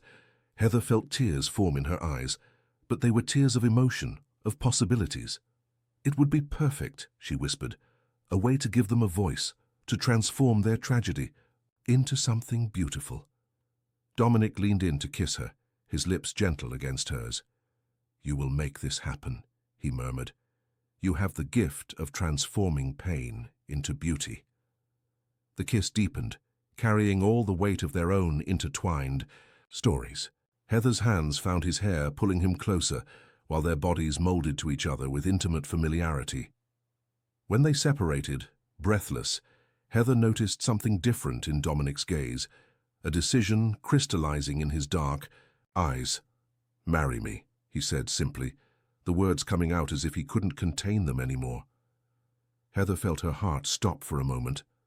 "Dominic—" "Not out of obligation, not for redemption," he continued, holding her face between his hands, "but because we found something rare and precious in the ruins of our previous lives, because we learned to love not despite our scars, but through them." Tears flowed freely down Heather's face now. "Yes," she answered, her voice trembling with emotion. 1,000 times yes." The ring he slid onto her finger wasn't new. It was a family ring, antique and elegant, with its own history. "It was my mother's," he explained softly. "She gave it to me. Before she died, said it should go to someone who understood the true meaning of love and loyalty." Heather admired the ring on her finger, the deep blue stone catching the light of the lamps. "It's perfect," she whispered. "Like you," Dominic replied, pulling her in for another kiss. There, surrounded by Bethany's writings, by the weight of past stories and the promise of intertwined futures, they sealed their commitment not just to each other, but to the truth they had discovered, together, that true love is not an escape from reality, but a force that allows us to face our most difficult truths and emerge stronger. The pages of the diary silently witnessed as they loved each other right there, on the library rug, their naked skin reflecting the golden light of the lamps. Each touch, each kiss, each sigh was a promise, of honesty, of courage, of a love that doesn't hide in the shadows but dances under the sunlight. And somewhere perhaps Bethany and Robert smiled, their spirits finally free, their stories finally ready to be told in the way they deserved. Through dance, through music, through love that survives even death. The future unfolded before them like a blank page, ready to be filled with new stories, new dreams, new dances, and this time they would write their story together, without fear, without secrets, with only the truth of their hearts as a guide. The months that preceded the inauguration of the Little Center Theatre were a whirlwind of emotions and discoveries. Heather immersed herself completely in the creation of the performance that would tell the story of Bethany and Robert, transforming the words of the diary into movements, the love letters into choreography. The process was simultaneously painful and cathartic, as if each rehearsed step was a way of giving voice to the lovers silenced by destiny. On a particularly intense afternoon of rehearsals, Heather was on stage with her new prima ballerina, Marina, a talented young woman who had been chosen to portray Bethany. The theatre still smelled of fresh paint and new wood, but it already had soul, as if the spirits of all the artists who had once dreamed there had awakened. "No, no," Heather interrupted the sequence, approaching Marina. "At this moment, Bethany isn't just dancing, she's saying goodbye. Each movement needs to carry the weight of that impossible decision between true love and family duty." Marina, breathless and sweaty, nodded with determination. "How can you feel her story so deeply?" Heather hesitated, her eyes finding Dominic's, who was silently observing from the front row. "Because I also knew the weight of impossible choices," she answered softly. "The difference is that my story had a second chance." As if summoned by her words, Dominic climbed onto the stage, his steps echoing in the acoustic space. Even wearing his usual executive suit, he moved with a natural grace that always surprised Heather. "Show her," he suggested, extending his hand in a silent invitation. Heather felt her heart accelerate. Since the rehearsals began, she hadn't really danced, only demonstrated isolated movements, always maintaining a professional distance. But something in Dominic's gaze called to her, as always. "You don't dance," she teased softly, repeating his words from months ago. "For you," he smiled, that rare smile that was only hers. "I learn." The music began, not the contemporary arrangement they had chosen for the performance, but Chopin, the same piece that played the first time they danced together at the mansion. Heather allowed her body to respond naturally, her movements flowing like water, while Dominic guided her in a dance that mixed classical ballet with something more primitive, more personal. Marina and the other dancers watched, fascinated, as the couple transformed the stage into their own universe. It wasn't a rehearsed choreography, but something born of the moment, of the deep connection between them. "This is how she felt," Heather murmured, as Dominic lifted her in a smooth movement. "Completely surrendered, completely alive." "And this is how he loved her," Dominic responded, his voice hoarse next to her ear, "with every fiber of his being." When the music ended, the silence that fell over the theater was almost sacred. Heather remained in Dominic's arms, their foreheads touching, their breaths mingling. "Now I understand," Marina said softly, breaking the moment. "It's not just a story of tragic love. It's a story about choosing to love, even knowing it might cost everything." Heather gently moved away from Dominic's arms, turning her attention back to her dancers. "Exactly. Bethany and Robert chose to love in a world that wasn't ready for them. Our mission is to honor that choice, to give them the ending they deserved." The rest of the rehearsal flowed with a new energy, as if the improvised demonstration had unlocked something in the dancers. Heather observed them with growing pride, seeing how each one found their own connection with the story they were telling. Later, when the theater was empty except for them, Heather found Dominic in his new office, an elegant space overlooking the foyer. He was on the phone, finalizing the details of the grand opening night. "Yes, the press will be present," he was saying, "but with restrictions. This isn't just another social premiere, it's a statement."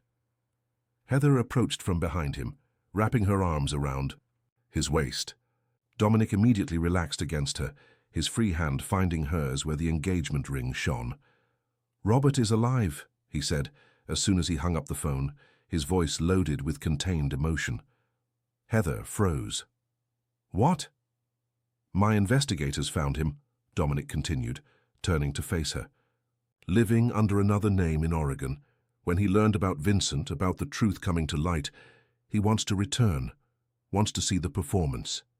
Heather felt tears forming in her eyes. "He deserves to be here," she said. "Deserves to see his story being honored." "There's more." Dominic hesitated, his eyes searching hers. "He has a daughter, 7 years old, a dancer like her mother. Her eyes..." "Heather, her eyes are identical to Bethany's." The revelation hit Heather like a wave. "The baby survived," Dominic completed, his voice trembling slightly. "Bethany managed to send Robert away with enough time. He didn't know she was pregnant when he left, only found out afterwards, when it was too late to return." Heather felt her legs weaken. Dominic guided her to the leather sofa in the corner of the office, sitting her down gently. "How did they keep this a secret for so long?" she asked, her mind spinning with the implications. "Love," Dominic answered simply. "The same love that gave Bethany the strength to ensure her daughter would have a chance, even if it meant never knowing her. The same love that kept Robert hidden all these years, protecting her last gift." Heather nestled in his arms, letting tears flow freely. "Our opening performance, it will be on the anniversary of her death." "Yes," Dominic kissed the top of her head. "And now her daughter will be in the audience, seeing her story told, not as tragedy, but as a triumph of love over fear." "We need to change the ending," Heather said suddenly, sitting up straight. "Not just show their love, but also this miracle, this proof that sometimes, even from the ashes of the greatest tragedy, something beautiful can be born." Dominic observed her with love overflowing in his dark eyes. "Like us," he murmured, leaning in to capture her lips in a soft kiss. "Like us," she agreed against his lips.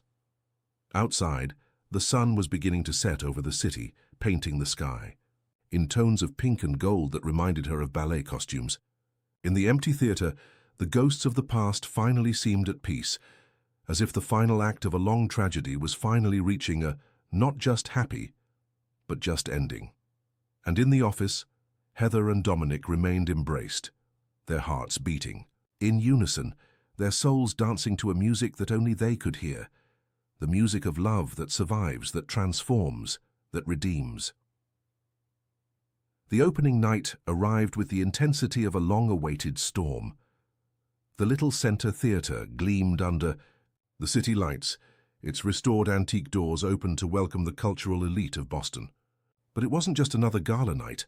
It was a night of redemption, of revealed truths, of love triumphing over tragedy. Backstage, Heather supervised the final details, her body vibrating with a familiar energy she hadn't felt since her days as prima ballerina. She had chosen an elegant black dress that flowed like water when she moved, her engagement ring sparkling on her hand as she adjusted Marina's costume. "Has he arrived yet?" Marina asked nervously, her eyes fixed on the mirror, while Heather secured a white flower in her bun, the same flower that Bethany wore in her last photo. "Yes," Heather replied softly. "Robert is in the front row with his daughter. Dominic is with them." The buzz backstage silenced for a moment when a tall, elegant man with graying hair at his temples appeared at the door of the main dressing room.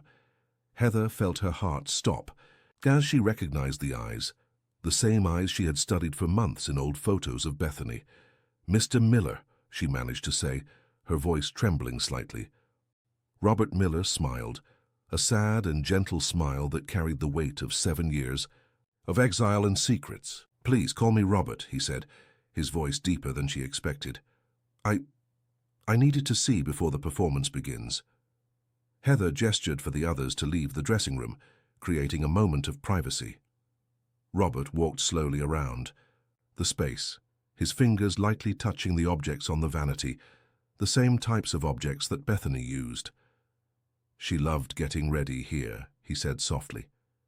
Said she could feel the energy of all the dancers who came before her. "Your daughter," Heather began gently.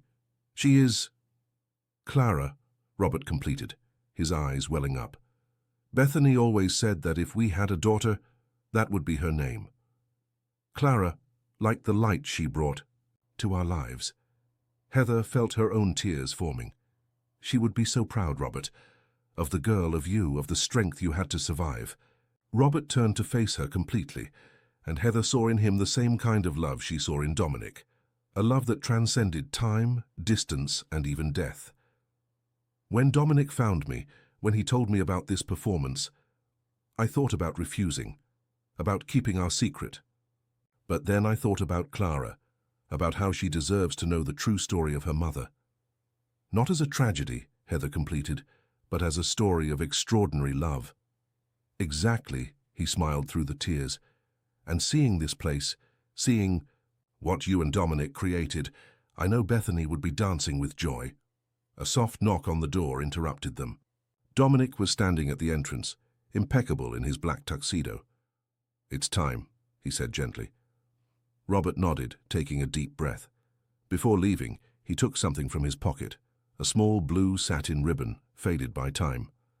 "It was hers," he explained, extending the ribbon to Heather. "She wore it in her hair when she danced. Perhaps your Bethany could wear it tonight." Heather accepted the ribbon with trembling hands, feeling its emotional weight much greater than its physical one. "It will be an honor," she whispered. When Robert left, Dominic approached her, his arms enveloping her from behind as they observed their reflections in the dressing room mirror. "You look beautiful," he murmured against her neck. "I'm nervous," she admitted, leaning back against his strong chest. "It's so much responsibility, so many stories to honor."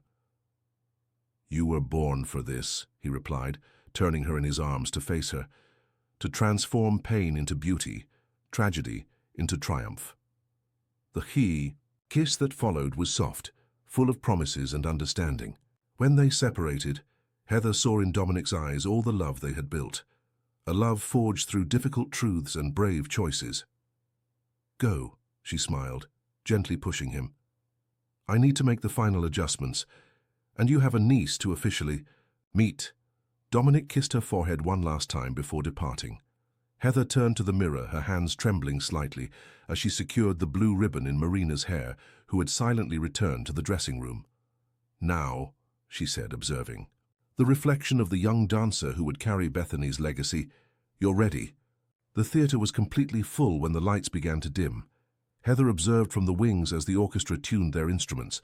Her eyes found Dominic in the front row, seated next to Robert, and a small girl whose eyes, even at a distance, shone with a familiar light. The music began, not a sad or melancholic note, but something triumphant, hopeful. The curtains opened to reveal Marina Bethany at the center of the stage, her posture strong and proud, the blue ribbon in her hair catching the light like a shooting star. And so began not just a performance, but a declaration of love, to ballet, to truth, to the courage to choose love above all. Each movement told a story of redemption, each gesture a promise that some stories deserve to be retold, some loves deserve to be celebrated. In the audience, a small girl held her father's hand, her eyes wide with admiration as she watched her mother's story being told not as tragedy, but as triumph. Hand in the wings, Heather held Dominic's hand, their hearts beating in sync with the music they had helped create, a music of love, of truth, of second chances.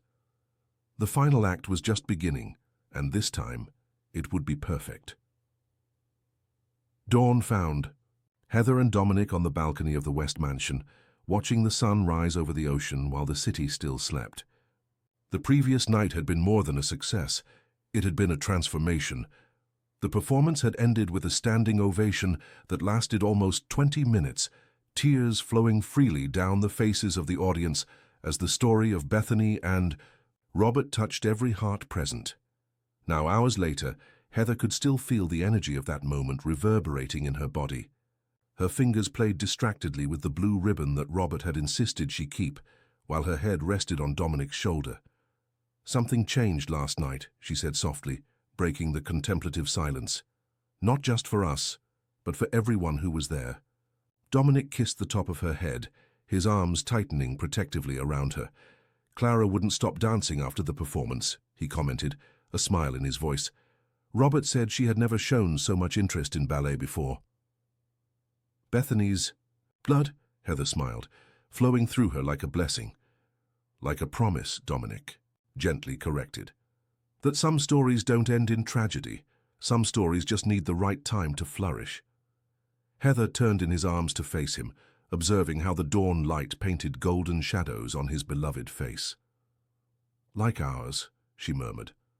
"Like ours," he agreed, leaning in to capture her lips in a soft kiss that quickly deepened, carrying all the weight of the emotions from the previous night. When they separated, breathless, Heather noticed something different in Dominic's gaze, decision crystallizing in his dark eyes. "Marry me," he said suddenly. "Not in 6 months, not next year, today." Heather blinked, surprised. "Today?" "Why wait?" he continued, his hands framing her face with reverence. "We've waited long enough. We've let fear and doubt control our lives for long enough. Let's do what Bethany and Robert should have done. Choose love here and now." Heather's heart accelerated at the idea. "But how?" A mysterious smile curved Dominic's lips. "Judge Martinez owes me a few favors. Hand that small seaside chapel you admire so much. Well, let's say it's reserved for a private ceremony this afternoon." "You planned this," Heather gently accused, but there was joy in her voice. "I planned various possibilities," he admitted. "But after last night, after seeing how life can change in an instant, I don't want to wait even one more day to make you my wife." Heather felt hot tears slide down her cheeks, tears of joy, of love, of possibilities. "Yes," she whispered, rising on her tiptoes to kiss him again. 1,000 times yes. The following hours passed in a blur of controlled activity. Rebecca, who apparently was in on the secret, had already prepared everything. A simple but elegant white silk dress, fresh flowers, even a small group of musicians. The seaside chapel was exactly as Heather had dreamed, intimate, romantic, with large windows that let in the light of the setting sun and the sound of the waves. Robert was there with Clara, who had insisted on wearing a little white tutu for the occasion. Marina and some dancers from the company also attended, bringing with them the young and hopeful energy of the theatre. When Heather walked down the small aisle toward Dominic, their eyes met, and the rest of the world seemed to fade away. He was magnificent in his dark suit, but it was his gaze, that gaze that had first saved her on a stormy night, that made her heart want to explode with love. The vows were simple, true, loaded with all the lessons they had learned in their journey together. Dominic promised to always be her safe harbor, but never her prison. Heather promised to always dance with honesty, in joy as well as in pain. When the judge declared them husband and wife, the sun was setting over the ocean, painting the sky in the same colors that had witnessed their first kiss. The kiss that sealed their union was at once tender and passionate, carrying within it the promise of all the dawns to come. The small reception that followed was held on the beach, with string lights creating a magical environment under the nascent stars. Clara danced barefoot in the sand, her little white tutu fluttering in the wind while Robert watched her with tear-filled eyes. "She would have loved this," he said softly, when Heather and Dominic approached. "Bethany always said true love deserves to be celebrated under the stars." Heather felt Dominic squeeze her hand, and when she looked into his eyes, she saw reflected there all the love they had built. A love forged through tragedy and redemption, through painful truths and brave choices. "To Bethany," she raised her glass in a silent toast. "To love that survives," Dominic completed, his eyes never leaving hers. "To second chances," Robert added, hugging Clara against him. The music began to play, not a traditional waltz, but the original composition they had created for the performance. Heather and Dominic moved naturally to the center of the improvised space, their bodies finding that perfect synchrony they had always had. "Ready for our next dance?" Dominic murmured against her ear as they turned gently. Heather smiled, resting, her head on his chest right over his heart. "With you, always." The night advanced, the stars shone, and the ocean continued its eternal movement of ebb and flow, witnessing another love story that had survived the storm. In the West Mansion, the piano that once belonged to Bethany awaited its next song. At the Little Center Theater, a new generation of dreamers prepared to tell their own stories.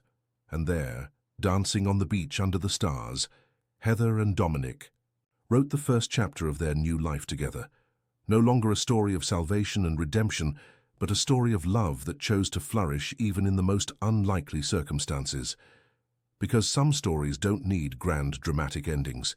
Some stories just need honest hearts, true love, and the courage to dance, even when the music seems to have ended. For Heather and Dominic, the music was just beginning.